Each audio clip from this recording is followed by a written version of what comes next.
Welcome to the Floor Academy podcast. I'm your host, Kyle Hedin, owner of Illustrious Hardwoods in Phoenix, Arizona.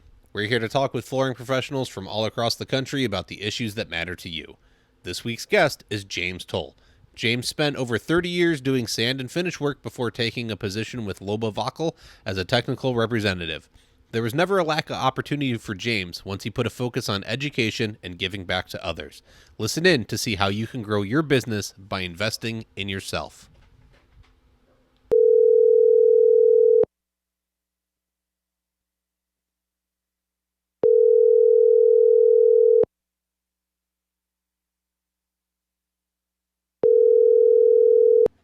James Toal, are you on the line?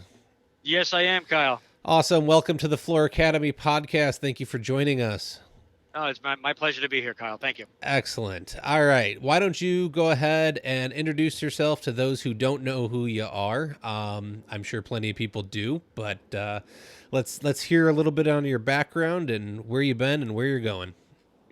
Well, I started. My name is James Toal, and I was a contractor for many moons. I began in the hardwood floor industry in 1985, the summer of '85. A friend of the family was starting a hardwood floor business and said he needed help for just a couple of days, no more. And 35 years later, I'm still here.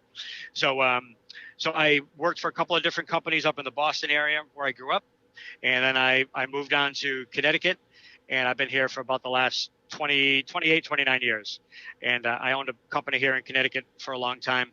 And in June of last year, I went to work for Loba Wakol. And all the guys, all the contractors here that are listening know who Loba Wakol is. And so I've been with them since June, and that's going very well. And I'm looking forward to continuing working for them and helping out distributors and contractors and help guys get problems solved and give them different options on things and be as helpful as I can in any way. I work for Loba now, but I'm a floor guy first. I've been a floor guy for 35 years. So I'm happy to help out anybody with any problem that they're having with anything. And sometimes it's, I need help with a specific problem. And sometimes it's, hey, I just need a second set of eyes to look at this. What do you think? I'm doing an estimate for this. What do you think? I got, hey, a friend of mine called me a problem with this. What do you think? A lot of times it's just somebody to bounce an idea off of. So Definitely. I love talking shop. I love talking shop with anybody. So, like I said, I'm a floor guy first. So Beautiful. No, I've seen you reach out and help guys left and right. I know I've called you when I've bid some stuff and had questions about how to install things, and you're always happy to help and take the call, and definitely, you're dropping what you're doing and helping somebody else, which speaks volumes about your character. Well, thank you. So you now work for a Finnish company. They've got adhesives and stuff. There's definitely tons of options on the market, whether we're talking Loba Wakol, Bostik, Duraseal, what is it? They make street shoe, whatever that company. Basic coatings. Yeah, like Yep. I don't even know these companies. That's the problem. But we all know there's tons of options. You can go out, you can go get Sika adhesives. I don't care. There's probably 10 options in every category you're gonna pick. Sure. So guys will often get stuck in a zone, and they'll become the Duraseal guy, the Loba guy, the Bostik guy, whatever. They get stuck, and then they get stuck on one product. Why do we need to open our eyes and our brains a little bit and learn about these other systems and how they work and be open to using them? Well, one of it is that by branching out and pushing your own envelope a little bit and learning new systems and new ways of doing things, you broaden your own horizons. As far as what it does to you internally, it can kind of reignite the fire inside of you for the love of what we do. Floor guys we're kind of a wacky bunch. We're an interesting bunch. It's we're taking a natural product like a tree, cutting it up into strips, nailing it onto a floor, and then sanding and finishing that in one way or another, and increasing its beauty every step of the way. And that's a very unique thing to do in the trades. So where every time you move, you're accomplishing something and you're making something prettier and prettier and more beautiful.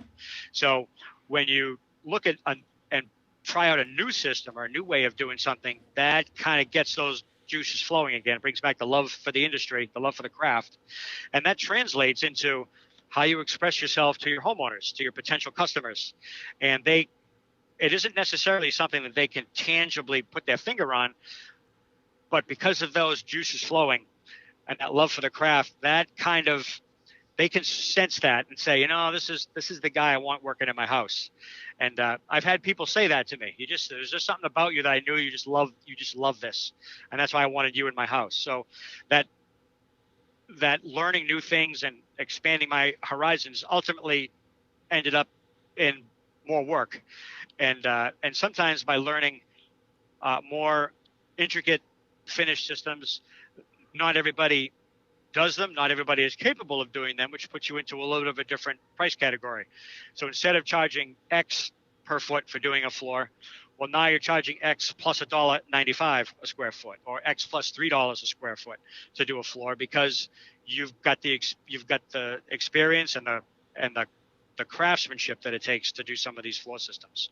So for a long time, you can have a guy that was, say, an oil-based guy, where all he did was oil-based. Well, that's fine, but if you now learn how to do water-based, well, that requires a little bit of a different set of skills. We have to hone your craft a little bit more depending on what system you're using, but because it's a water-based system and it's more in demand, well, that enables you to then charge a little bit more money for it. You're not just adding on extra cost to the finish, but you're adding extra cost for the finish and a premium for using premium products. Okay. So you can not only learn a better system of doing something, but also charge more for it. Then when you get into like the penetrating oils, well, that's a whole other different system. That's a whole other animal that you need an even more specialized set of skills for. Well, because of that, now you're able to charge your square foot price for labor that you would think would be your typical labor price, and add $350 a foot to it, and you'll get it because people want to do it. Not everybody's going to be willing to pay for it. Not everybody shopping for a car is going to buy a brand new Mercedes-Benz, but the people that want to buy the Mercedes will buy the Mercedes. The people that want that floor will buy that floor, and if you sell it to them right and you've been honing your skills, then they'll buy it from you. So who's better than that? Who's better than you?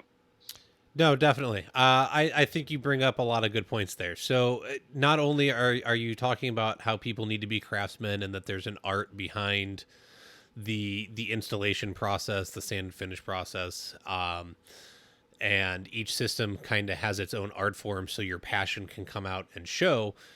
You bring up the point that there's levels of finish. You can have your basic, import, and you can get like the Daewoo for like 10K, okay? And you're going to get this basic little car. Or we can go out and we can upgrade a little bit. Maybe we get a Toyota or a Lexus, and then, maybe we go and get the Lamborghini. So there's different options, and there's a buyer for all of them. And you can't tell me that there's not, you don't have those options in your city. You may not have the Lamborghini dealership. Maybe you gotta, if you're in like a small rural area, you gotta go into the big city for that. But you're still going to have different options of vehicles that are going to fit many different lifestyles. Yeah, and exactly. So why shortchange your business and not be able to offer premium services at a premium price point? Yep. And don't shortchange your customers by not offering them, and what we hear from time to time is, oh, people won't pay for that in my area, as if they've got their finger on the pulse of what every potential customer is like, Mm-hmm. And it's not, I understand what they're saying, but you're really shortchanging your customers and their opinions. If you're used to saying offering one system for, say, $3 a foot, well, how do you know that if they were offered an upgrade to another system to $4 a foot, that they wouldn't pay for it? How do you know? You don't know unless you ask, So I would always encourage guys to offer a second option. You can get option A, and it's this, and this is the pluses, and this is the minuses, and this is the plus and minuses of this system. However, the pluses are pretty good, and this is what it is, and that's an extra $1 a foot.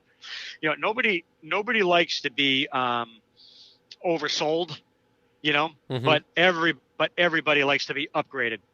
So if you can plenty of people walk into a car dealership and say, we're only spending 30 grand, but they walk out with a $45,000 vehicle because they've seen the value of paying, that they're getting a lot more back for that extra $15,000.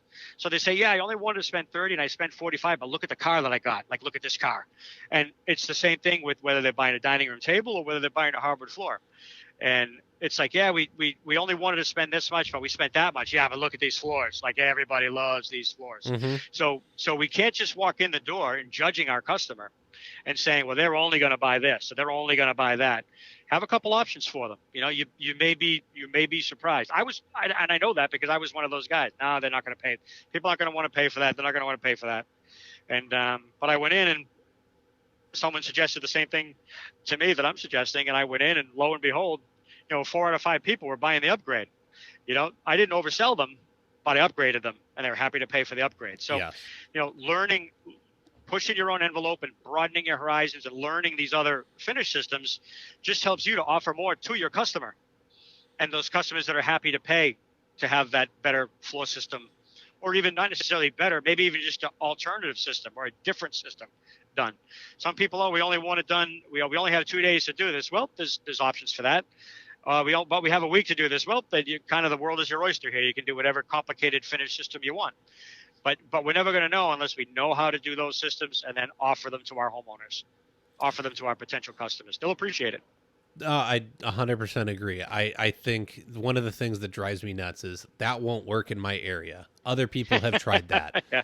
Did you try it? Yeah. Because that's what's going to matter. Why don't you get on board and you go believe in it and go and sell it? Because if you truly know what you're doing, you're going to make it work. Those other people just, I got to believe that their heart wasn't truly in it. They didn't believe in what they were selling. They didn't believe in how they were selling it. And so it failed for them.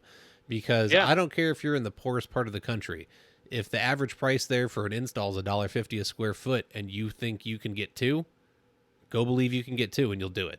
Somebody's going to pay it. You may not get every job, but you're going to land the ones of people that want the value you are adding in for that extra 50 cents a square foot. Right. You won't get every job, but you will get every perfect client. That's it. And I don't want every client that will trust you and have confidence in you and be happy to pay you the moment you walk in the door. So there's a lot to that.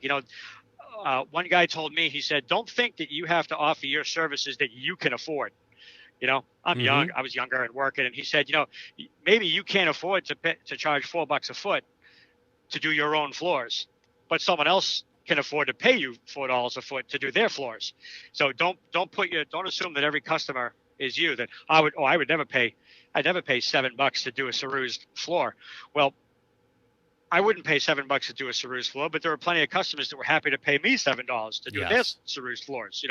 So by learning these finish systems, broadening our own horizons, helps us to realize that, hey, there's a lot more that I can offer and there's more money that I can charge. It's not like we're ripping them off. It's not that at all, because those floors take more ability, they take more time, more expensive materials.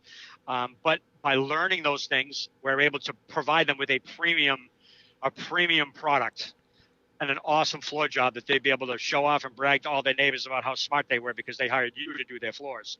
So it isn't like, I can rip this guy off for an extra $4 a foot by doing this system. No, you're giving them $4 worth of value. You're giving them a floor that's worth that extra $4 a foot. You're giving them an awesome product.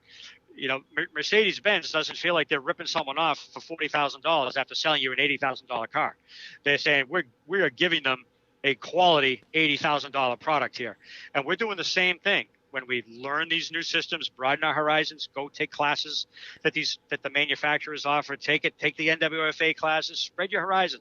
Call those guys that you see on Instagram and call the guys that you see on Facebook in some of the groups, and you say, geez, man, I've never done a floor like that before. Well, call that guy up, because the chances are he will be more than happy to spend as much time as you want him to spend with you to teach you how you too can do floors like that and command a higher price for them. And when you do those nicer floors, it makes you feel really good about you. and it gets your juices flowing, and it gets you happy with the work that you're doing. Pride, self-confidence, dignity, looking yourself in the mirror, looking your kids in the eye, and really feeling good about the work that you're providing for other people. It's more than just a floor. It's your soul. It goes down to the deepest part of who you are as a person. That's coming from someone that's very passionate about floors, though, and not that there's not a bunch of guys that are very passionate about floors. There are guys that go out and it is just a 9 to 5 for them. And Sure. I think that reflects in what they're putting down. It reflects in the job as a whole. And when you truly are passionate and you are putting your soul into your projects, then not only do the clients see that when you're out there bidding it and when you're out there working on the project, but you leave a little piece of you with each floor, and that's a good thing, And learning those other finish systems also helps you help out the customer who not just wants to pay a premium, but the customer that says, listen, we've saved for 2.5 years and we got $3,000 to do these floors. What can you do? Mm-hmm. Well, because you've learned a whole bunch of different systems, you can say, well, you know something, I was thinking this and this and this, so there'd be $4,500 for these people. But you know something, if I did this, and I use this primer and this finish, I can get them right in there, and they're upfront and honest with me. So you know something, I'll do it. I understand how hard they work, and it's a good family. I'll do it for the $3,000, and you'll give them a good product at a lesser price than they were hoping that they would be able to pay, and you walk away from that job feeling really, really good too, because you helped out a good family. So it isn't all about knowing these systems so that you can make tons more money. That's part of it, but the other part of it is also being able to put you in a better position because of your knowledge and your experience to be able to help people out. It's more than just saying, all right, I'll just do it for less. No, you can do it for less and provide them for a great product for what they're able to pay. And that makes you feel awful good when you're able to do that as well. So it's both ends of the spectrum. It's not just the making money end of it. It's also the, hey, I can help out this family, help these people out. Well, and I see, I'll point out, you said I can do it for less. You didn't say I'm going to lower my rates and not make as much on this. You're combining different parts of a system, of different systems, so that you can bring costs down but still provide a quality product. So and still put food on your own table. Exactly. You're not cutting your rates. Don't do that. Don't just they're a sweet family. Like I'll cut my margins on this. Don't cut your margins. Find a creative solution to meet their needs. Yeah. Tell them by doing this, say, instead of doing this, and this, how about if we do this and this? It'll be pretty good. It'll get you a few years out of it, and then when the time comes around that you're ready to do these floors again, you'll be a little more well-heeled, and then, hey, then we'll talk about a premium system. But you know something? This is going to be just fine for you. And boy, people they'll appreciate the honesty, they'll appreciate the integrity, they'll appreciate it. And those are the people that will. Those aren't customers. Those are fans. Those are people that are just telling everybody that you are just God's gift to the flooring industry. Mm-hmm. They're the ones who'll be telling all their friends and all their relatives that they got to hire you. So jobs like that can come back to you as well. So it's all good. But again, it all stems from being willing to learn different systems, learn different methods. If you've always been an oil-based guy, well, learn some of the water-based systems. Talk to your reps. Go take a class if that manufacturer offers classes. Call up the rep. Tell them you want to learn a little bit more about their system. Get the brochures. Go on their websites. Download technical data sheets and stuff like that. See if they got YouTube videos. There's all kinds of stuff that you can start doing tonight to learn about different systems, as opposed to having to jump on a plane or driving somewhere. The education, obviously we're a huge proponent of that here. Love seeing guys get certified, love seeing guys work with their reps. So I think I was going to ask you, like, where do we even start? And you already answered it, is call up the manufacturer, call up your local rep for that company and set something up. Yep. They're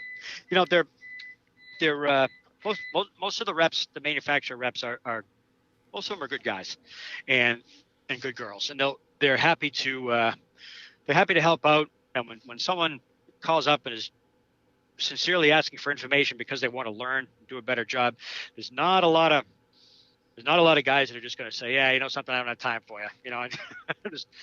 They're going to want to help out a guy who is like that. So especially if it's a rep that has been in the industry, Mm-hmm. if they've sanded and finished, or they've installed, and they know what it's like. So when a guy calls them up and asks them questions like that, the first thing they're gonna say is, "Boy, I remember the first time I called somebody and asked for help. I love this guy. I want to help this guy." So people will be a lot more helpful than you think. So in your guesstimation, what would be the way I would work through like my different finish options? Like what's the easiest system to the hardest system to get down? Well, you have your probably your most basic system that's out there is good old fashioned oil base that's been around for 100 years and it'll be around for another 100 years, and there's nothing wrong with it. But as homeowners get more and more savvy and are looking on Instagram and looking on Facebook and Googling things before they ever pick up the phone to call me or you or any other contractor out there, they've already looked at stuff and researched stuff. So they may say, hey, oil base is what we want. But if you don't offer any other system, then they'll be done with you quickly. So you have your oil-based system, then you have your water-based systems. You have your okay, let's start back. So you get your oil-based systems, your water-based systems, your natural oil systems like penetrating oils and such, and then you have your cured finish systems. So finishes that are either cured by UV light or by LED light, and those are systems those are instantly cured. You put the finish on, the finish dries, you cure it, and it's at 100% hardness. There are certain sectors of the industry that's convenient for, not necessarily everybody, but it's out there. And then there's the coloring system. So you've got stains, you've got oil-based stains, water-based stains, alcohol-based stains, and the same thing. Some of the penetrating finishes usually have not just a line of a natural color, but also many different colors to choose from as well, like Loba Impact Oil, Rubio hard wax oil, Vestings LED oil, all oil systems that are cured in different ways. So those offer a lot of color options as well. That's more for the natural kind of systems. When you look in magazines like Architectural Digest and some of the fancy ads in print, that are advertising fancy furniture, or the model sitting there advertising something, advertising a suit, or advertising fancy women's clothes. You look at the floor they're standing on; it's probably a natural oiled floor. So a customer that's looking for stuff like that, well, it's good to have branched out into learning about those systems as well. So that's something that you can offer. Or you can be talking to a customer, they can say, we really don't want much of a smell. We're really interested in the low odor. Well, because you've taken classes and learned about those systems, where you can say, well, so immediately you're shutting a door on polyurethane and say, well, we have this natural oil finish that we can use, and then you can pull up pictures, and you can pull up your Instagram and show them pictures, or your friends' Instagrams, whatever, and be able to show them real pictures taken by a real guy on a real job as to what the floor can look like, and that goes a long way to them being able to choose something that's right for them. And the reason why you can offer it to them is because you've put the time in to go to a class, to take the time to learn online as much as you can, talk to the reps, etc. So now you're able to help that customer as opposed to just saying, we just do the typical urethane systems that are going to kind of smell a little bit, and some are the smell's going to stick around for 6 to 8 weeks, and some of them the smell is going to stick around 2-3 days, but that's all I can offer you. And now that's a lost customer. So by not going to that class and taking time out of your schedule cost you that job, as opposed to letting you secure that job. So if that was a $4,000 job, well, then by not going to that class and not going to that school, and by not doing all that research, that just cost you $4,000. So you're investing in yourself when you learn these systems and take these courses and talk to the reps and talk to your fellow floormen. You're putting money in the bank. It's not money in the bank right now, but it will be down the line. So that's fun. That's always encourage guys, learn. Definitely. No, that is an interesting point, because I always point out that you're investing in yourself when you go to these classes. Obviously you're giving up being able to take a job sure, because you're gone, and then you're putting yourself up in a hotel. Like, you're spending money to be able to take these certification classes or whatever you're doing. But I never thought that of that from the perspective of, how many jobs will I lose because I don't do it? And now I'm cheating myself out of even more money. So Yeah, you're 100% right. that's a good way to look at it on a positive note and say, how can I not afford to go to this class because now I'm going to be better informed. Yep, I was just going to make that point. That sometimes guys will say, "Well, I was going to go to this class, but this lady called and she's got a living room, dining room, hallway, and 3 bedrooms, and she needs sanded. And that's $3,000, and I can't afford to not do that job." It's like, no, you can't afford to not go to this class, and you're just, guys will say to me, "Well, how are you able to go to the NWFA classes? How are you able to go to the manufacturers classes? How are you able to go to the NWFA convention every year?" I said, "Easy, I go. I plan on going. I don't look at it as an option. I say, this is necessary. This is necessary for me to go. I take the classes while I'm there at the NWFA, the roundtable discussions, etc. They only make me better. I just treat it like another job. Someone calls and they say, "Oh, we really like to go this week." I say, "I'm sorry, I got another job scheduled for that week." And they say, "Oh, we really want it done that week." "Yeah, well, continuing education." And they explain the National Wood Flooring Association. I pull up my iPad and I show them the NWFA and the classes that they offer. And this is what I'm going for, but I'd be happy to schedule you for 3 or 4 weeks from now. And the guy looked at me and said, yeah, something I don't have to do it that week. I'll do it another week. I like the fact that you're learning and trying to do a better job. Maybe the guy says to me, maybe you'll learn something that'll help you do a better job on my floor." Exactly. And he had a good laugh about it. And that's what I did. I came in 3 weeks later and I did his floors then instead. And he was happy as a pig in slop. I showed him pictures from the show. He was thrilled, so it's, make the time for it. You're investing in your future. It's like saying, I cut myself, or I broke my ankle, but I don't have time to go to the doctor. Mm-hmm. Well, you're going to pay for that. You're going to pay for that for a long time, because you're going to be hobbling for a long time, and maybe even do permanent damage to your leg, and you'll walk with a limp the rest of your life. Well, it's the same thing. Make the time. It feels like it's going to hurt for now, but when you get back home, and you say, "Wow, I am so glad I went. I learned this, I learned that. I'm going on an estimate Monday afternoon, 2 days after I get home, and man, I'm going to use this information that I used on this estimate. That's going to help me land jobs. It's going to help elevate me above the other floor guys in my area in the eyes of my potential customer." There's so many benefits. There's so many benefits to it. The shot of energy it gives you, and get the creative juices flowing, get your mind working on it. All that translates into how you come across to your customer without even trying. So I highly recommend for guys to make the time to do it. It will pay off for you in spades, not just right away, but especially down the line. The more you go to those things, the more you learn.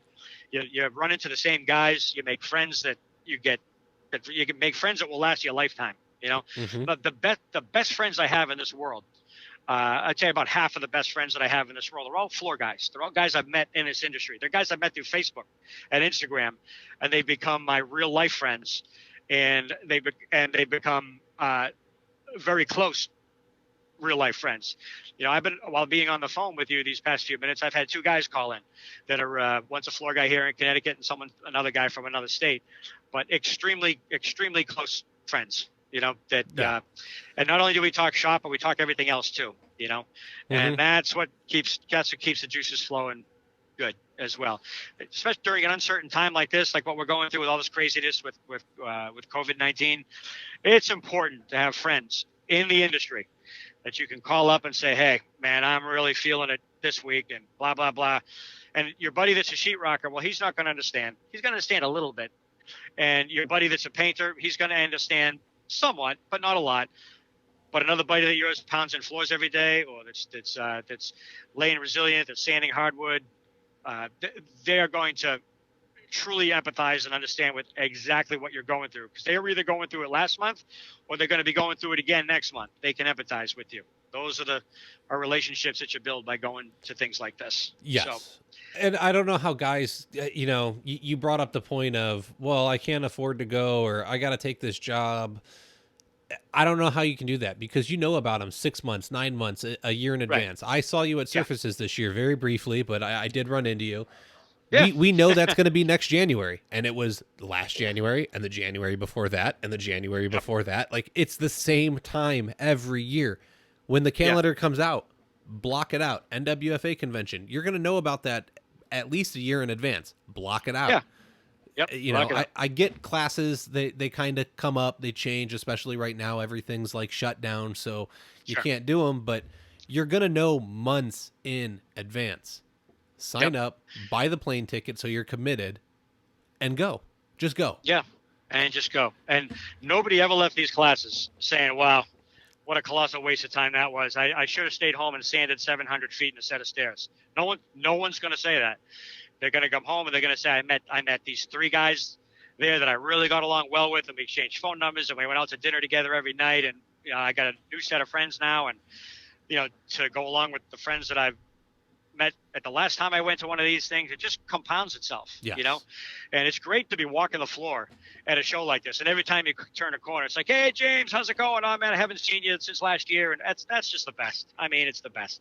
It is the best. The camaraderie that is built is what it's all about. If you're gonna go, it really is. Going to the conventions is great. You get to see people, you get to learn new things, see what systems are coming out, what the manufacturers have, all of that.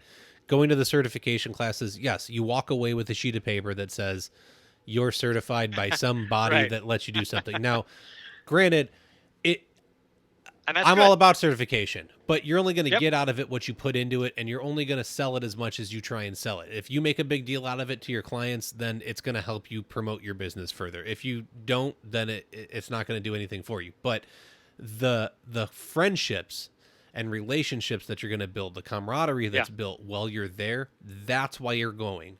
Don't like I said, the sheet of paper is great, but that's not why you should be going. Go to meet the guys from all across the country that you're going to talk to for the rest of your life.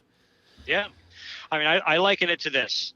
When you see these things on TV about the greatest generation and stuff like that, and you see these 90-year-old guys, 75, 80, 90-year-old guys that are going back to these sites of crazy World War II battles. They're going back to Iwo Jima. They're going back to Pearl Harbor. They're going back to, and they're these old guys in wheelchairs, and they're in their 80s and 90s, and they've met up with these guys, and they were teenagers when they were there together in the foxholes and on the decks and on those in the service together. But here they are 75 years later, and they're still friends. Now, why is that? Well, it's because they had that thing in common. They went through the war together. They fought the battles together, and there's that bond that will never be broken.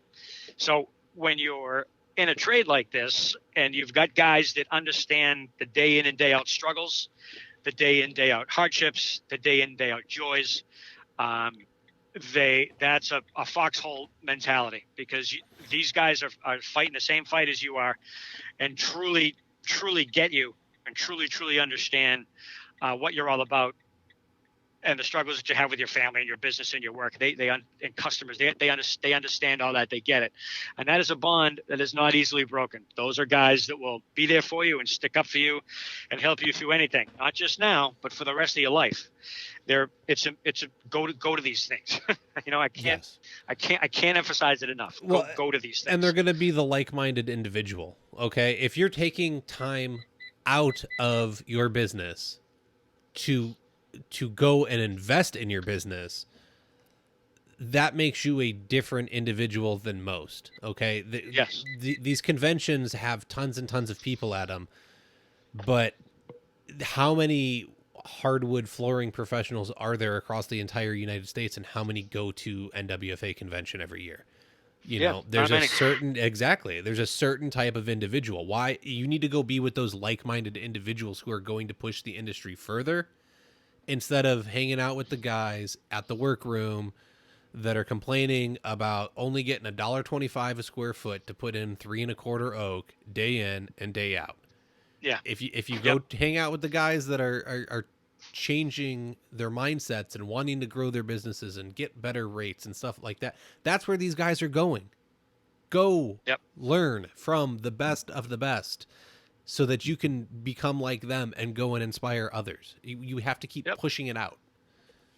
And even if you don't really know many people that are going, or maybe you don't know anybody that's going, out of those 2,000 guys that are going to be on the floor at any given time, you're bound to meet a couple of guys that you're going to get along with, you know.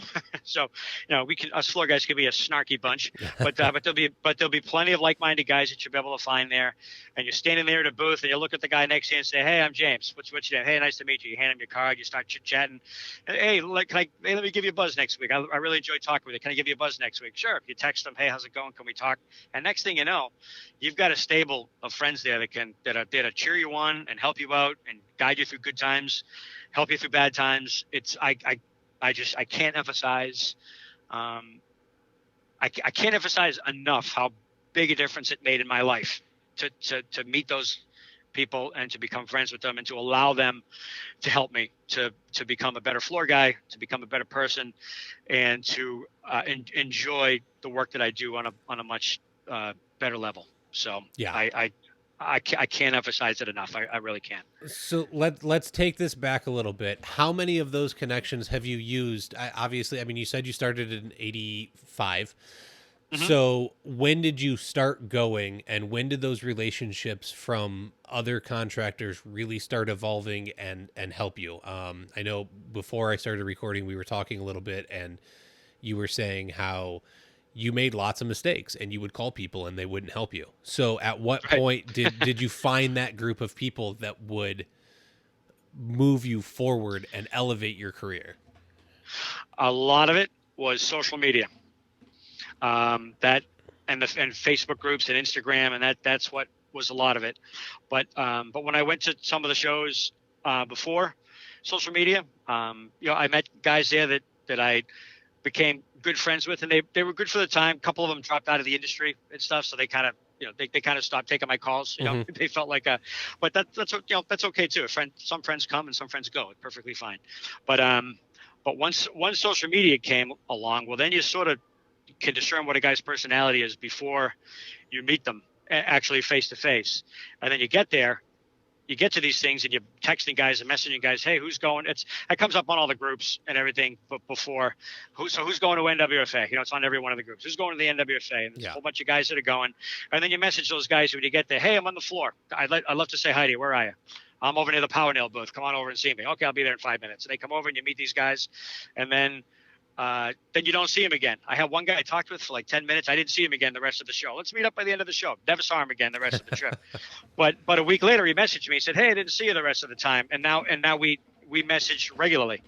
I'm on a messenger group with a bunch of guys there's some guys from Australia, a couple of guys from New Zealand, a guy from Sweden, Iowa, California, North Carolina. So like guys on 4 continents. There's 15 of us, and we're on a messenger line, and we're texting at all times of the day and night together. Sometimes it's just fun stuff, stupid stuff, making fun of each other, whatever. And then sometimes it's pictures of jobs. "Hey guys, this job is just kicking my fanny here. What do you guys think?" And it's a whole bunch of suggestions, whole bunch of, and we help each other through it. At the very least, we make each other laugh. And you could be grinding a horrible job that you got to cut with a 12 grit paper to get started with on the edger, all by yourself in July in a house where the windows are painted shut and no air conditioning. And you take a look at a Facebook post or a message from a friend of yours or whatever, and it really helps what would be a long, long, long day go a whole lot quicker, put a smile on your face, and make you feel good, because it's very easy to feel like you're an island. Yes. The poem started, "No man is an island," but when you're working by yourself in an area that, it can be really easy to feel like you're on an island. I did for a long time. And, but because I opened myself up and took a risk and took a chance and started meeting new guys, then I realized, hey, I'm not on an island. I'm on a continent with a whole bunch of like-minded guys that can make my life easier, make my life better, and help me on my jobs, and guys that I can gain as not just, it was a big thing for, they're just Facebook friends. They're not real people. They're just Facebook friends. No. These are Facebook friends that then you start talking to on the phone. They become your real friends. And next thing you know, you're going on, you're taking a vacation, to Iowa or to Mississippi, because you're going to, not because they're great places that you've been on your bucket list to visit, but because there's men there that you bond with and that you really like, and that you've grown to have deep affection for and deep friendship with, that you want to be able to continue that friendship and meet them face to face. Yeah. And that starts out with just a couple guys, but after the course of 3-4 years, man, it's 15, 20 guys or more. It's great. There's nothing better than sitting at a restaurant I was sitting at a bar, having a meal I was doing the Supreme Court job with Sprig, and it's 10:30 at night, and I got a call from a guy in Australia who was putting down Rubio for the first time. And he said, "Hey, James, I know you've done a bunch of Rubio. I got a couple questions here. It's 10 o'clock at night for me. It was noontime. It was noontime the next day for him. Yeah. But of the people that he thought that could help him and be willing to help him, he called directly on the opposite side of the continent, on the other side of the planet. If you took a rod and put it from where he was all the way through the center of the earth, sticking out the other side, that's where I was. So he called literally the opposite side of the earth to talk to me about this Rubio job that he had, and it was an honor. He's apologizing the whole time for calling me, but it was a tremendous honor, and as you start helping guys and learning stuff and talking with guys, you'll have guys that will be able to lean on you for little bits of advice, or sometimes they already know what they do, but they just want someone to say, "Hey, listen, you're doing fine, you're doing great, it's going to turn out well." And then you think nothing of it, but a year later they say, "Hey, remember I called you and asked you about that? Man, that helped so much. You helped me so much on that job." And all I said is, "Nah, man, you got this. You're doing fine." I didn't say anything, but to him, it was all the difference in the world. And man, does it feel good when someone says something like that to you. And that just gets the juices going all over again and makes you love this trade all that much more, which translates into how you come across your customers, which translates to more work, which translates to feeding your family and going on vacation with them next year. It's more than just landing this job. It's your whole, it affects your whole life. Yeah. So take those classes, meet more people, make more friends, gotta do it. So I was actually going to bring up that I was pretty sure you went and did that Supreme Court job with Sprig where he invited guys from all across the country. So yeah, had your mindset not been open to furthering education and learning new systems and learning more and more about the trade, and when a new tool comes out, what is that going to do for me? How's that going to change my game? Would you have met Sprig, and would you have ever have been invited to that job? Sprig would have never known that I existed. So it was only because of going to the NWFA show. I met him at one of the NWFA shows, and I was sitting down talking to one of the gentlemen who was a Tommy. His last name is escaping me, but he was an older gentleman that was the president of the NWFA for a while. And I was sitting there talking with him. I had no idea who he was. It was at one of the roundtable discussions. I was talking with him, and Sprig come over and he said, "Hey, I see you're here talking with this fine gentleman here. It's nice to see young whippersnappers like yourself, talking to these old guys." And he introduced me, told me who he was. I talked to Sprig, and then we met up on a Facebook group, and then he has a job come up that's a high profile job that's very unique experience, and I was one of the first guys he called. And man, does that feel good? Yeah. I mean, what a great experience! opportunity. What a great experience it was! A wonderful experience, So, and when guys say, "Oh, how did you do that? How'd you get on that job? Easy? I was just being nice to people. That's the only that's all I did. I didn't do anything special. It isn't because I have this tremendous ability in wood floors that I just was in such demand that I just had to be flown down there because of my incredible ability that everybody on the planet knew about. Nothing like that. You kidding me? I'm just an average floor guy. That's all I am. I was an average floor guy. Mm-hmm. And for him but it was because I was a nice guy to him, and I was sitting there, I was listening respectfully to what the older gentleman was saying, and Sprig liked that, and he said, "This is a guy I want on my job," and that's why he called me. Yeah. So I'm a competent floor guy. I'm not a gifted floor guy by any stretch. I know gifted floor guys. I'm not one of them, but I'm a competent floor guy, and that's perfectly fine. I'm able to turn out lots of great floors, being a competent floor guy, but I'm not a gifted floor guy. Mm-hmm. The other guys, the Lenny Halls, and they're all gifted floor guys. That's not me. But I can go to a job and work beside them and be reasonably competent and somewhat keep up with them and have them not laugh at me and my ability or lack thereof. And they're respectful. And same thing, you're there, you're being nice, and you're learning, and because of that, they like you. Yeah. And it's just it's been a real big full circle thing that you help out other guys and you don't really expect anything in return, and the next thing you know you're the recipient of kindness from them, and that's a good thing. That's the whole other side of this industry. I look on Facebook, I don't see any electrician groups, I don't see any sheetrockers groups, there might be landscaper groups because it's similar. They're taking a product of creation and making it beautiful. Mm-hmm. But you don't see roofing groups and shingling groups. You don't see that. But you do see that in hardwood floor groups. we're a special breed. Embrace that, and make it part of you, make it part of who you are, Yeah. and contribute towards it, and it will pay you back in spades. Well, and you did the Lagler trip, if I'm not mistaken. Did you not? Yeah. Oh yeah. It's you and a spouse. You and your wife went. No, I didn't. We didn't do the couples trip. I was that was in 16. That was when it was still. It was just me and a bunch of other guys. I was there with Tito. I was there with David Merrill, Doug LeClaire, Brandon Santiago, Cleveland Woodby. I was with him. Who else? Mike. Man, the names are escaping me. Don't get old, Kyle. Don't get old. I'm trying not to. Some of the names are escaping me, but Anita Howard from NWFA, Laura Boyle, who at the time was with NWFA. Just really, really, really great time. It was really one of the trips of a lifetime. It was a whirlwind trip, 5 days, and I was so jet lagged and so tired and exhausted the whole time. But I learned so much and got to know those guys on a face-to-face level really well. It's nice to walk into the NWFA, to the Lagler booth, and Carl Lagler look at me and, hey, James, how you doing? Addresses me by name. Yeah. It's nice. That's just nice. It's nice. It's good. And that's when to be able to count guys like that as your friends. You got to write like a little essay to do that, right? They do it yearly, and like you submit a proposal to like, hey, this is why I think I should be able to go and stuff like that. Yeah. They ask you to write a paragraph about different things, and to be honest with you, on that trip, I was selected for that trip, and it wasn't because I entered and they read my thing and were moved and motivated by how awesome of a guy I was. There was somebody else that had gone on the trip, and they met me and they liked me, and he liked the fact that I helped other floor guys a lot. And he called up one of the guys in charge and said, hey, there's a guy here who really goes out of his way to help other guys, especially younger guys in the industry, as much as he can. I think he should go. And he goes, all right, well then I'll call him. And he called me 10 minutes later and invited me on the trip. And yeah, that was Toby. That was Toby Merrill. So whom I love and adore. And even though he works for Duracell, I love him anyway.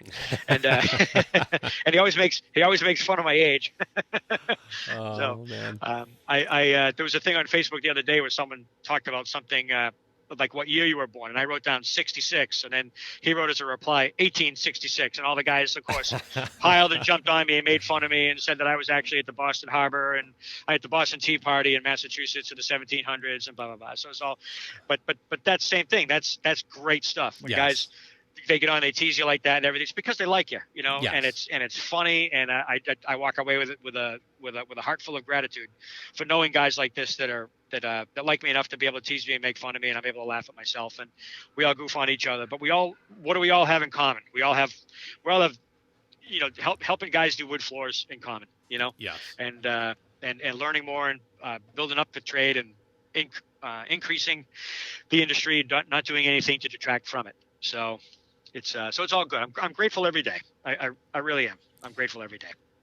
Well, and I mean, it sounds like a lot of your opportunities have come from you being willing to help others, and if we're going to look at it from like a karma perspective, you're going to get out of the world you're going to get back out of the world what you put into it. And it sounds like you're going out there and you're trying to make everybody happy, go lucky, and put that knowledge that you've been fortunate enough to gain out there to other people, so they don't have to necessarily have the struggles that you have had, and it kind of comes back tenfold and you get taken care of, whether it's through a really cool trip, or maybe, you work with a rep and they teach you a system, and then they get a call from a friend of theirs in the area that wants their system used. Well, okay, hey, I know this great guy over here that's an awesome installer. He can take care of you. Call him up.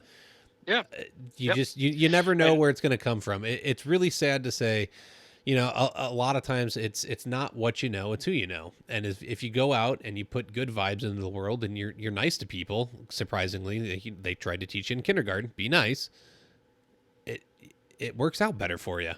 Good things happen. And it's not like this path that I took is this unique, incredible path that nobody could ever take themselves. It started with just willingness to learn new stuff, and the willingness to learn new stuff and new systems and new companies and introduces you to more people, who then introduce you to more people, and then you become proficient in something, and then you find that you actually enjoy helping somebody else learn about it. they feel good because they can call and talk to you about it, and that gets around. And then people are calling you out of the blue that you've never heard of before. All of a sudden, something pops up on your Instagram feed or your Messenger feed or your Facebook post or whatever, and it's just somebody wanting help and assistance, and it's good. Yeah. You learn from it, introduces you to more people and more everything, and only good things can happen because of that. Nothing bad is going to happen from any of that. It's only good.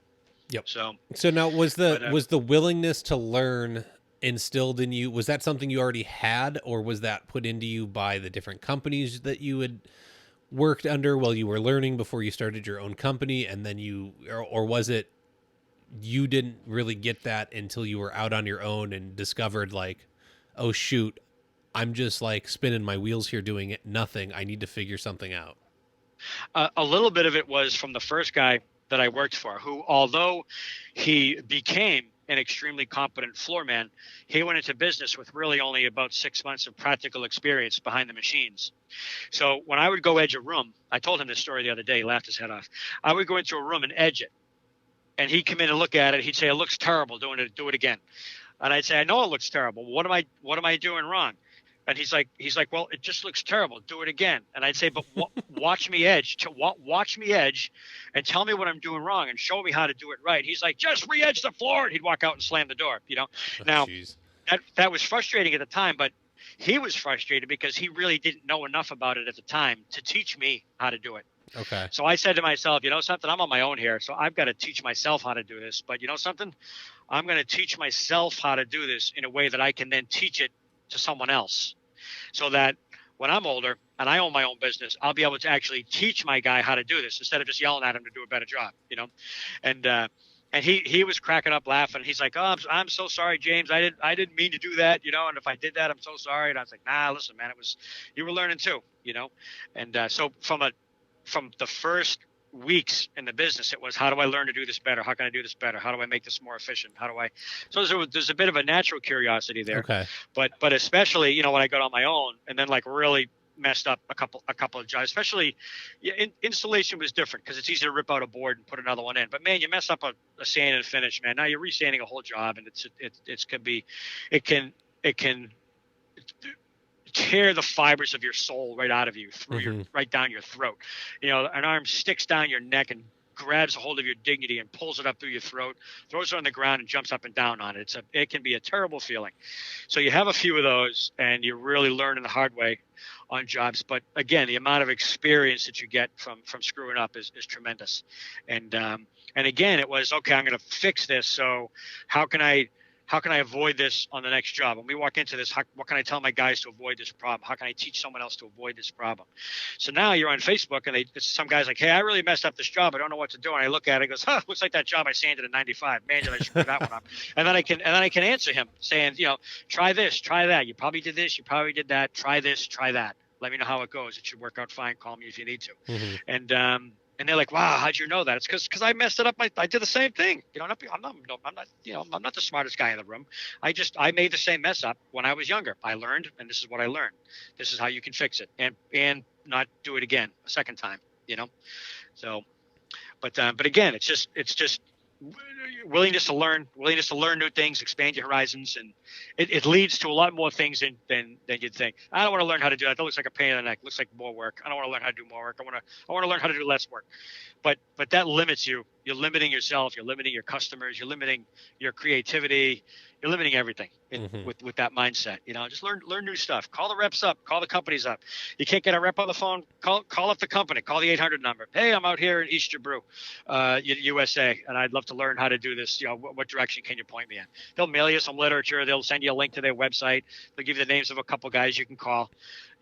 And then you're off and running. It's easy. It's not difficult. Just pick up the phone. Do it. Send an email. Do it. Google stuff. I wouldn't say don't YouTube everything, but you know what I mean. But see if the company has company made YouTube videos that you can watch. Yes. That can give you some guidance. Oh yeah, this looks like a system that I did a while ago. I did this one time. It was kind of the same thing, and the same thing gets the creativity going, gets the juices going. So it can only make you better. It will never make you worse. It can only make you better. Only. So I encourage everybody to do it. Really. Yeah, and there's nothing. Everyone's scared. I got to pick up the phone. I got to ask a question. I got to show that I don't know anything. But Yeah. I've said it before. I would have had a much better dating life in high school if I wouldn't have been afraid of the word no. Yeah. These days, I don't care if I Yeah. get a no. You know, how many jobs do I go bid and I get no? Yep. And now I don't I've care. done an extensive amount of research on it to try and find out how many people have died by being told no. And so far, I haven't come up with a single one. There you go. All it is no. Boom. On to the next one. Who Yep. cares? That's, who cares? On to the next one. I'd rather sit there and get 100 no's to get that one yes. Yep. And I'm okay with that. And so Yeah. go All put yourself out there. You know, you're not going to, it's actually proven you will not learn anything until you put yourself in an uncomfortable position. You have to be. So go find something you're uncomfortable with and put yourself out there. And that's why this exists. I didn't know how to run a business. I went looking for podcasts about flooring to get better at it.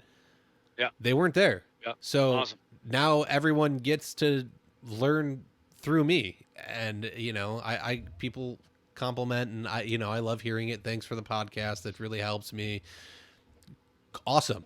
It helps me. Yep. That's why I'm here. I'm not going to lie. I'm doing it for me as much as I'm doing it for everyone else because I need to learn. I want to get better. I want to have a more successful business. I want to be a better floor guy. So everyone's getting something out of it. Yep. It's cyclical. It's always going to come back to you.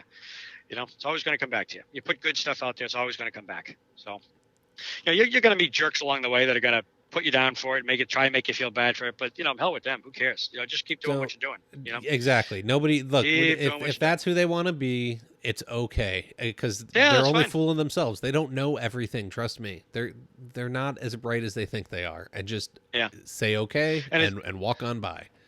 Yep. And it's okay to you can feel like you don't want to call the rep because you don't want to feel like you don't know what you're doing. And I run into that as a rep that I'll say guys will call asking questions on how to do something. Hey, let me come to the job and help you do it.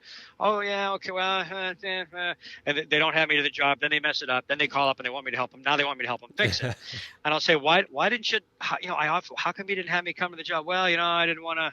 I felt kind of stupid that I didn't know how to do it already. It's like, no, man, this is why we're here. We're here to help other guys. I come on the job with you to help you do this product, but you're going to teach me something too.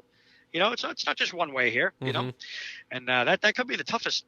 That's actually one of the toughest things that I've found being a rep is just to have guys allow me to come on the jobs with them because the builder's going to think that I don't know what I'm doing because I had to have the rep come, or my homeowner's going to think I'm stupid because I needed to have the rep here. It's like, no, they appreciate that you have the rep there, Correct. And, but it's tough to get that across. I thought it would be easy to crash job sites and stuff. It's not. It's difficult. It's crazy to me. I just had a oozine rep out to help me pour some leveler on a job just because I'm by myself and I wanted to see how they would go about it when they're working by themselves. Like, how do you do 17 bags by yourself and keep a wet edge? It's not easy. So. But I told the homeowner, I got the rep coming. He's going to work with me. Why wouldn't they like that? You have the expertise. You have the expert coming. Like, who's not going to like that? You have the expert on the job, and you're getting education. Like, you're showing that you're willing to learn something. You're willing to be educated. You're willing to be taught, and then you're doing their floor better. Why would you be upset? They're not going to think you're an idiot. It's a win. It's a win-win. I don't understand it, but oh well. But once you break that barrier down, then now they call, hey, I'm going to be here this week. If you got time, swing by. Hey, I'm going to be here this week. There are some weeks I can't get to all the sites I'm invited to sometimes, and then I'll have times where I'm begging and pleading. I'll have weeks like that too, where I'm begging and pleading to get on sites, and but that's okay too. Sometimes it's feast or famine, but I've only been doing this 10 months. So once more guys get to know me, they're like, he's harmless. Just let him come on the site. Well, then apparently but it takes a while. Apparently, sometimes you do some crazy things and show up on job sites at like 7:30 p.m. at night and help guys like buff off stain in the middle of the night. Sometimes, Tom Hanson's job there, but it's the same thing. I worked on jobs with him as a rep, and he's a nice guy, and he's out there. I know he's doing it by himself. And so I says, I don't get anything going on, and I'll drive up and help him. So, so I did. It was good. It was fun. We had a good time, and his job was flawless. I mean, his sanding, I told him this like on 4 occasions while there that it's been a long time since I was on a job site where it was so perfectly sanded. He really he's a craftsman. He really did a great job. He cares. And that's another reason why you don't mind helping. Great guy. Just great guy. But very enjoyable time. So there you go. You never know when you're going to make not only just a friend, but have somebody to call on when you're at a job site in the wee hours of the night, Yeah, never know. Yep. And he didn't even call. I had been at the job site earlier that week. I just showed up. I knew he was staining it because he messaged me. So I said, I'll swing by and help him. So I was kind of going through the area anyway. I was coming back from Massachusetts on the way to Connecticut. So I said, I'll swing in and say hi. And then saw where he was and was like, all right, come on, let's go. Let's get it stained. Too funny. So, but it was good. We finished up at about 11 o'clock. He bought me pizza. That was good. And but if I wasn't there, he'd have been there at 2:33 in the morning. Probably, yeah. So that he's doing 1,800 feet to set of stairs by himself. So it was good. But it was nice. It was fun. We got to help somebody out, and it was good. Enjoyed it. Awesome. So. James, amazing conversation. Not at good. all where it's not at all what I thought it was going to be, and I'm okay with that because it's better than I like having a loose plan and letting it go willy nilly. So take it where it goes. Get your education, guys. Be open, learn. It's going to expand you and your business. James, where can we find you? Reach out to you? How do we do any of that? If you're on Facebook, I'm at James Toal, Toal, under my name, and then on Instagram, I'm James Loba Wakol. So if you just type in James Loba, you'll see my face come up, and just tap on it and follow me, and I'll follow you back, and send me direct messages to tell me what you think of this podcast. If you like what I had to say, tell me. If you don't like what I had to say, tell me. I'm open for as much criticism as anybody wants to give, and the reason being because it can only help me. So love it. You got jobs that you want a second set of eyeballs to look at. Call me up, shoot me some pictures, email pictures, text pictures, whatever. I'm a floor guy first. It's just like, well, but I wasn't using Loba on this job. I can't call him. Call me anyway. I mean, I'm a floor guy first. So I love talking shop. I love helping out other guys. And because when I look at someone else's job site and what they've gone through to learn how they did it and see the results, then that helps me. That gives me more knowledge and more information that I can then help other guys with.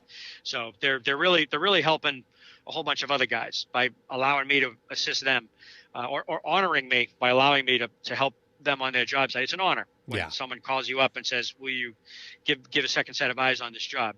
But you're only going to help me help other guys too. So and that honors the person that made the phone call. So I encourage guys to do it. Drop a line. Let me know how you're doing in these wacky times, like all the media people like to say, these interesting times that we're living in. And call me to complain. Call me to tell me what's going well. Call me to tell me what's not well. You want someone just to listen to you bitch and complain about what's that? I'm there for that too.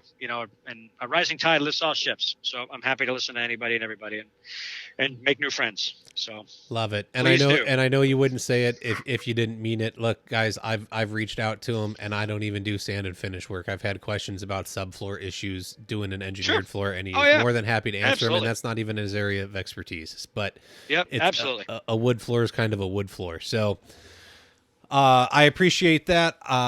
Don't hesitate to reach out to anybody. If you see somebody doing something you like online in one of these Facebook groups, Instagram, wherever, reach out to them. Say, hey, how's it going? Like, tell me more about it. And I bet you're going to get the answers you're looking for. So keep an open mind, get that education. James, thank you for coming on. I am sure we will chat again in the future. Please do. The pleasure was mine. Thank you very much, Kyle. You're welcome. Talk to you later. Take care of yourself. That's all the time we have for this week. To keep the conversation going, head on over to the Floored-U-Cation Facebook group. Be sure to subscribe so you can hear each and every episode. We can be found on Apple Podcasts, Stitcher, Spotify, iHeartRadio, and most major podcast directories. Don't forget to leave a review and let us know what you think about the show. If you'd like to be a guest, have questions or feedback, you can email us at flooreducation@gmail.com. You can help support the show by becoming a patron over at patreon.com/flooreducation. Remember, your education never stops.